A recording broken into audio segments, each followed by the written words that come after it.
Selamat ulang tahun Hati Murni. Selamat ulang tahun Hati Murni Sweet 18. Happy birthday Hati Murni. Selamat ulang tahun Hati Murni.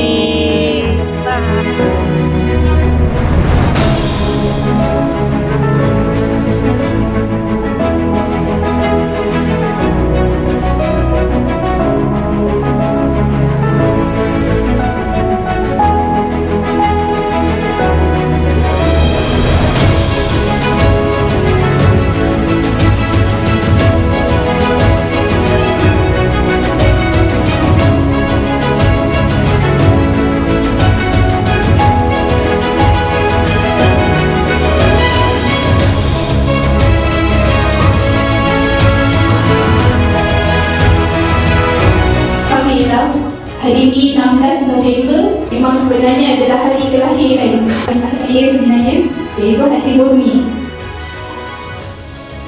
Kalau dulu saya seorang bersama dengan suami saya, tapi sekarang Hati Murni kita ada tim. Orang kata adalah leader untuk Hati Murni. Kita nak panggil orang daripada guru yang paling utama dekat Hati Murni itu. Sepanjang Hati Murni ditumbuhkan, tidak ada terhadir. 26/12/2007 sebagai tutor.